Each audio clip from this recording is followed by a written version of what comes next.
Empezaremos por tierra porque es mucho más fácil. Claro, el presidente de los Estados Unidos asegura que está logrando su cometido básicamente de cortar cualquier flujo ilegal de narcotráfico hacia el norte, pero en el fondo lo que se está viendo es indudablemente una presión creciente, horas indudablemente de la mayor tensión que se está viendo en el Caribe desde el despliegue de los Estados Unidos en toda esta región. Fíjense lo que pasaba ayer a la noche, los mapas de traqueo aéreo mostraban un F-18 Growler con una capacidad de sabotear señales, de tener un control muy fuerte también de lo que son las señales. Básicamente muchos lo califican como los principales aviones en las guerras electrónicas que se están viviendo indudablemente en todo el mundo. Se vio una imagen de uno de estos aviones ya dentro del territorio venezolano. Habíamos visto en el momento en que María Corina Machado logró salir de Venezuela un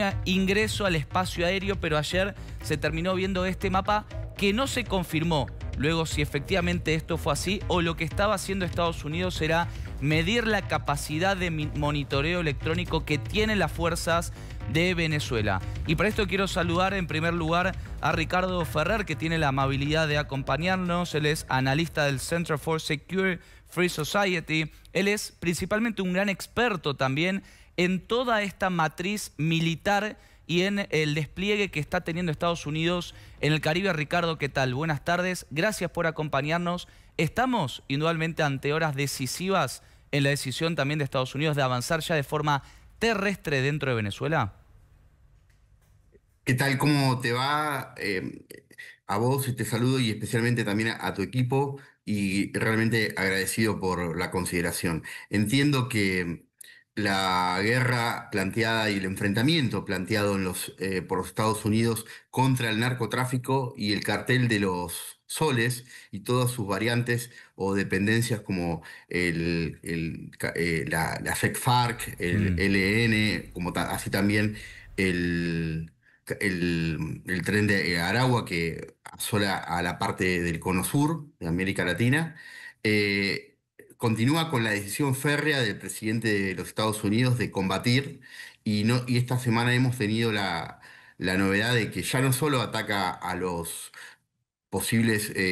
a los que trasladan de narcotráfico por las vías que eh, ustedes saben bien que por Venezuela la ruta es por donde sale entre un 12 al 17% de la cocaína del mundo y es una ruta que abre el juego también a que llegue el fentanilo que llega a través de China y de por las costas de Venezuela y de México a los Estados Unidos, que son verdaderamente una epidemia, puesto que Mm. una pandemia es mundial, la epidemia es nacional, que cuesta muchas vidas en esta Y crisis de los Ricardo, opiáceos en este en Estados contexto, Unidos. a ver, y hoy también ya es el primer día, digo, ¿están dadas todas las condiciones para que veamos un avance más concreto? Sin dudas, va a haber avances. No veo que ataquen y en el sentido de invasión terrestre, puesto que para eso necesita la autorización del Congreso de los Estados Unidos y el Mm. Congreso de los Estados Unidos, eso si bien pierde la característica de sorpresa, pero sí está dado y ya se dio. De hecho, esta semana un carguero de Maduro que dice que es civil, que estuvo fuera del área de influencia de Venezuela, pero que provenía desde Venezuela con petróleo, son los que se dicen la flota invisible o Claro. fantasma de Venezuela, por donde Ah, sale, por ejemplo, el uranio que va a Irán. Fue atacado por la flota de los Estados Unidos. Ahora nos vamos a meter con ese tema. Ricardo, lo quiero sumar también a Richard Blanco. Él es un dirigente político muy reconocido de Venezuela, miembro de la Asamblea Nacional Legítima de Venezuela y sobre todas las cosas, el primer perseguido y preso político del chavismo allá por el año 2008. Nos acompaña aquí en el piso. Richard, gracias por estar aquí. A ver, veía que escuchabas con mucha atención esta lógica militar. Vos tenés también una formación y sobre todas las cosas mucha información desde adentro del territorio venezolano. ¿Cómo se está preparando el chavismo? Y sobre todas las cosas, ¿cómo puede influir que ahora María Corina Machado esté del exterior también? Bueno, muy buenas tardes, un saludo Gonzalo y también a Ricardo, buen amigo. Nosotros realmente hemos venido trabajando desde hace mucho tiempo. Te estoy hablando de 26 años en una lucha sin cuartel hacia estos individuos que han colocado a Venezuela en una situación verdaderamente desagradable, terrible, en todo lo que ya nosotros sabemos. Y por supuesto, con esta decisión de los Estados Unidos de haber declarado terrorista a Nicolás Maduro, por supuesto para nosotros abre caminos muy importantes, como lo acaba de mencionar Ricardo. Ricardo conoce muy bien incluso nuestra patria porque lo ha venido trabajando desde hace mucho tiempo, pero en este momento hay un antes y un después. Venezuela hoy y los venezolanos que están en tierra patria, pero los que estamos fuera, estamos decididos completamente a recuperar esa libertad y democracia que tú mismo lo dijiste. El 28 de julio del año pasado fue reflejada en la votación que tuvo el presidente Edmundo González Urrutia con la organización que hizo María Corina Machado y la mayoría de los venezolanos. De manera tal que en este momento la situación en Venezuela es completamente distinta, con un pueblo esperanzado, con un antes y un después de la entrega del Premio Nobel de la Paz. Incluso es importante reflejar cómo la comunidad internacional, me refiero a los organismos internacionales, a la Corte Penal Internacional, a la Organización de Naciones Unidas, no se han pronunciado como lo hizo el propio presidente del comité del Premio Nobel de la Paz, que solicita que Nicolás Maduro se entregue, que sea encarcelado para que pague por todos los delitos de lesa humanidad que ha cometido. Pero nos vamos a meter también, Richard, con las repercusiones y sobre todo con la agenda futuro de María Corina Machado, pero vamos a repasar cuál es una de las tantas respuestas que ha dado Nicolás Maduro en las últimas horas después de lo que fue la incautación del buque petrolero, de lo que fue la presión, lo que es la presión militar en el Caribe y sobre todas las cosas de la recepción del Premio Nobel de la Paz de María Corina Machado. A los ciudadanos estadounidenses que están contra la guerra, les contesto una canción muy famosa. Don't worry, be happy. La la la la la la la. Don't worry, be happy. La la la la la la la. Just peace, not war.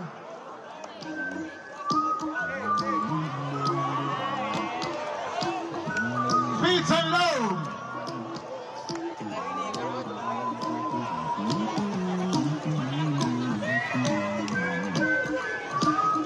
Bueno, una vez más, ¿no? Estas imágenes de un mundo paralelo, indudablemente, de Nicolás Maduro, un mundo en el que quiere mostrarse con fortaleza frente a movilizaciones que indudablemente las realiza por presión a las personas que se movilizan y llamando a la paz, ¿no? en este nuevo formato que eligió de el uso de las palabras en inglés mal pronunciadas, dicho sea de paso.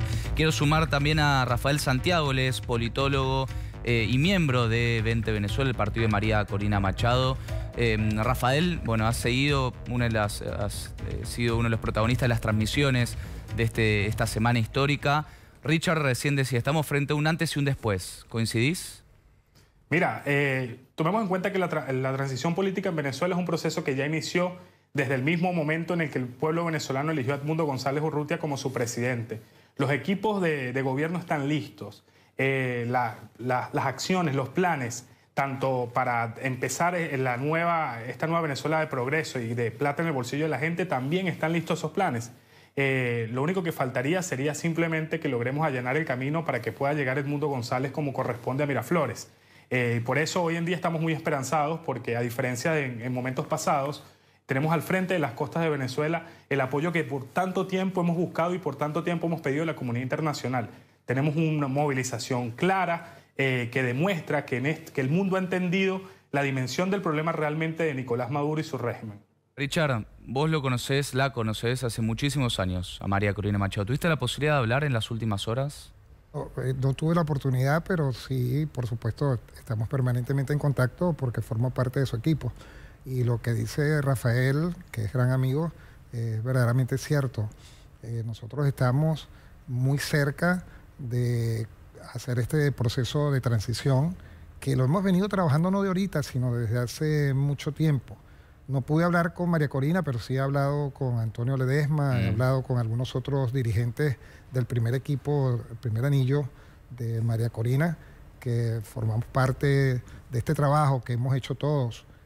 Rafael, lo vi en un trabajo permanente de información a los ciudadanos que están desesperanzados, que creyeron que no podíamos en este momento llegar a la situación que llegamos, pero que sin embargo, después del proceso de las elecciones primarias, las elecciones del 28 de julio, ahora se ve un escenario completamente distinto, donde la comunidad internacional tiene los ojos puestos frente a María Corina Machado y hacia Venezuela. Ya Venezuela no es indiferente para el mundo internacional, para la comunidad internacional, y por supuesto esto yo creo que está más cerca de lo que nosotros estábamos esperando. Richard, ¿te imaginas una reunión en el corto plazo entre María Corina Machado y Donald Trump?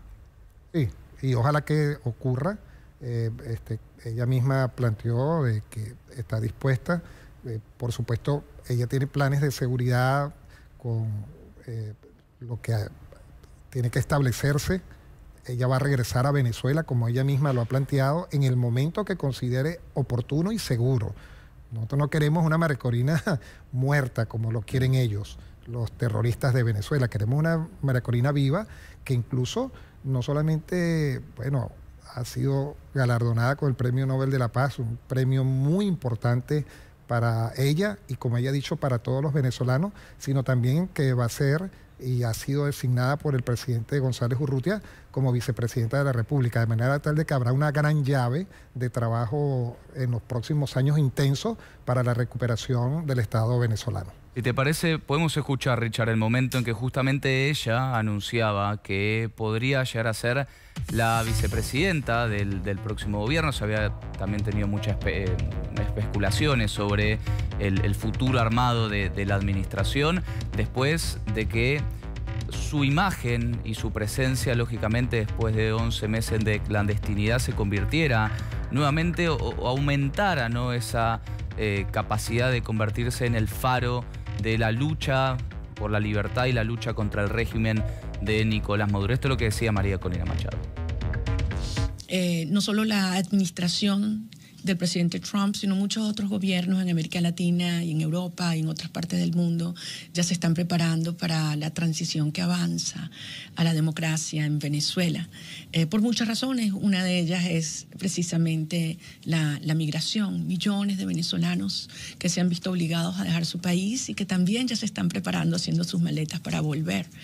De modo que yo voy a estar donde el pueblo de Venezuela ya decidió, cuando eligió de manera apabullante, abrumadora, como su presidente, a Edmundo González Urrutia, quien me ha pedido que yo asuma la responsabilidad de ser vicepresidente de Venezuela. Gracias. Bueno, a ver, lógicamente Edmundo González Urrutia es el presidente electo por el resultado en las urnas. Un resultado que recordemos, porque esto es importante traerlo al presente.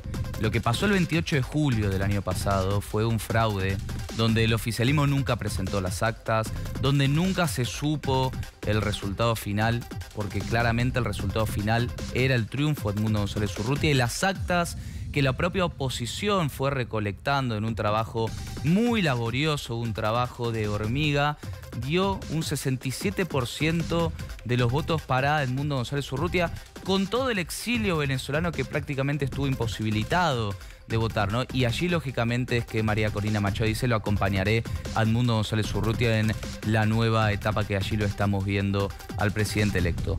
Pero otro de los puntos muy, pero muy importantes que vimos en las últimas horas, y recién Ricardo Ferrer lo mencionaba, era esta presión hacia el corazón económico del chavismo, hacia el lugar donde más le duele a Nicolás Maduro, que es el petróleo.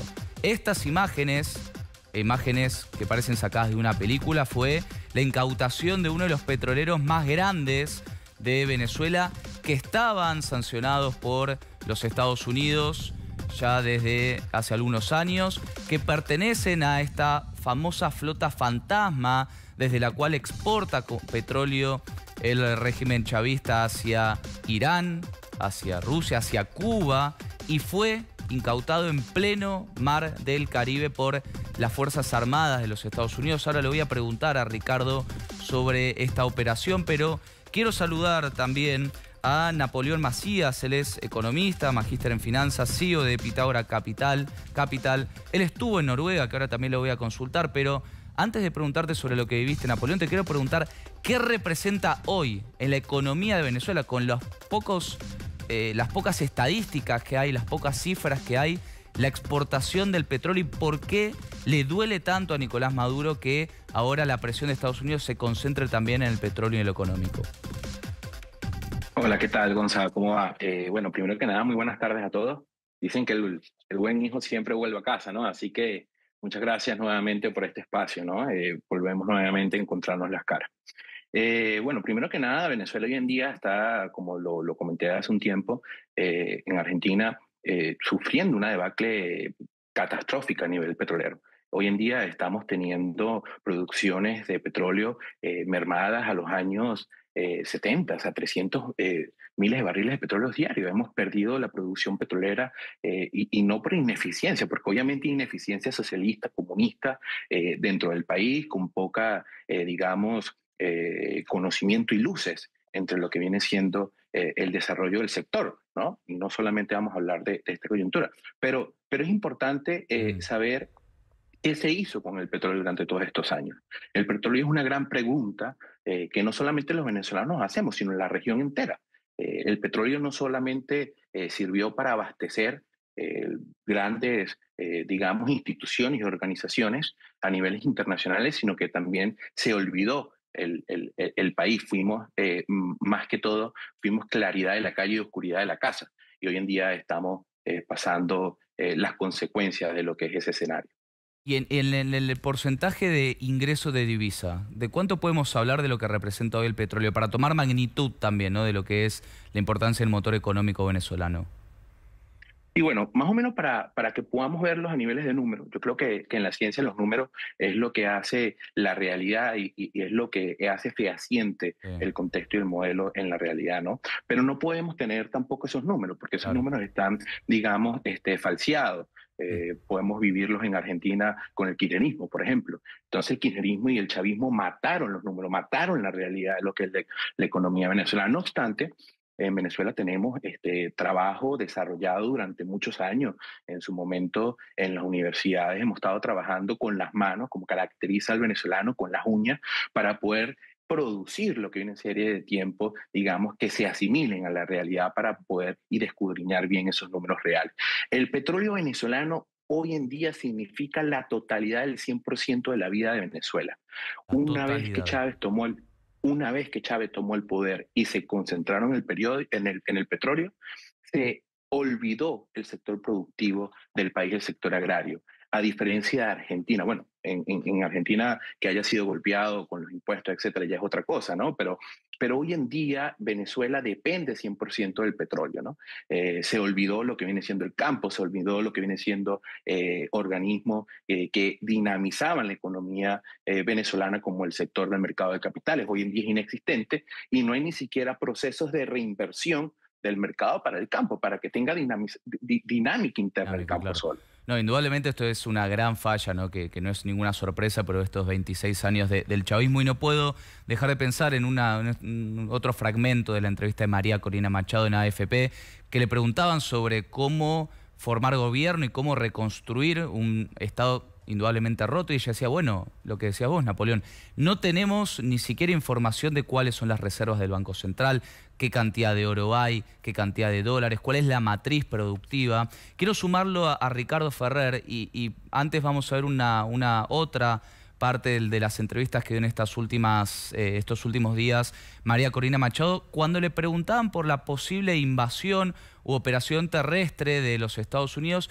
Ella decía, la invasión ya se produjo mediante agentes de Irán, mediante agentes de Rusia, mediante miembros del Hezbollah o de Hamas, que está vinculado también con esta flota fantasma, esta flota que desactiva las señales de GPS para evitar ser identificados y que justamente conecta la parte política con lo económico, que son los regímenes que apoyan también al chavismo. Escuchemos lo que decía María Corina Machado. Some people talk about invasion in Venezuela, the threat of an invasion in Venezuela, and I answered, Venezuela has been already invaded. We have the Russian agents, we have the Iranian agents, we have terrorist groups such as Hezbollah, Hamas, operating freely in accordance with the regime. We have the Colombian guerrilla, the drug cartels that have taken over 60% of our populations, and not only involved in drug trafficking, but in human trafficking, in networks of prostitution. So this has turned Venezuela into the criminal hub of the Americas. And what sustained the regime is a very powerful and funded repression system. Where does that funds come from? Well, from drug trafficking, from the black market of oil, from arms trafficking, for human trafficking. We need to cut those flows. And once it happens and repression is weakened, it's over, because that's the only thing the regime has left. Ricardo Ferrer es una de las personas que más investiga justamente las redes y cómo en la última década, o las últimas 2 décadas, sobre todas las cosas, el Hezbollah, Rusia, Irán, han ido infiltrándose, ¿no?, en estos países aliados. Ricardo, hoy hablamos, recuerdas, algunos programas de la capacidad militar y defensiva que tiene Venezuela gracias a la provisión justamente de armamento ruso. Pero hoy, dentro del territorio venezolano, ¿quiénes operan y en qué magnitud? Bueno, la situación es muy compleja del escenario, puesto que interactúan operadores de una economía criminalizada, tal como decía Napoleón y Richard, a quien aprovecho para mandarle saludos, lo mismo que a Navarro, que a Rafael. La situación está dada en que no hay números, pero sí hay observadores, analistas y datos de inteligencia, algunos se hacen públicos, en donde no cabe ninguna duda la interacción y complementariedad de diferentes entidades, como por ejemplo acabas de nombrar a la Federación Rusa, que colabora en forma de la narrativa. Para dar un ejemplo, cuando ingresaron bajo territorio estos 2 B-52 y naves aéreas norteamericanas, se dio en espejo la misma situación por parte de Corea del Norte en Corea del Sur. Okay. Con lo cual estamos hablando ya de un conflicto global y puntos o hubs regionales de un conflicto en el que Estados Unidos lo está planteando muy bien, de la forma del provisionamiento de la economía informal, que es la que nutre el régimen de Venezuela, como bien dijo Richard Blanco, y como decían los anteriores en el uso de la palabra. ¿Qué significa esto? Significa que Irán, por ejemplo, lo que genera es la provisión de drones, además de extraer coltán y otros minerales. China tiene gran parte de lazos y explotaciones minerales. Ahora, si hablamos de la cuestión del petróleo, por ejemplo, que quedó, hoy día Venezuela nadie duda que es un estado criminalizado, dividido en pequeñas atomizaciones para que ninguna tenga un control, y desde el Estado nacional o federal, el cartel que conduce Diosdado junto con Maduro y los hermanos Rodríguez, que ahora tienen también la atribución de dar narrativa al Estado. Lo que buscan es que nadie tenga la posibilidad de condicionarlos, claro. Y son todas pequeñas, ellos hablan de Estado comunal, y lo que están preparando es un retiro probablemente para que quien tome el poder no tenga el control absoluto. Claro, dejar un estado nacional. Un estado vacío, un estado arrasado, una tierra arrasada literalmente para... preparando el futuro, exacto. Ricardo Ferrer, como siempre es un placer tenerte y gracias por tu claridad. Es la marcha del león, rugiendo cada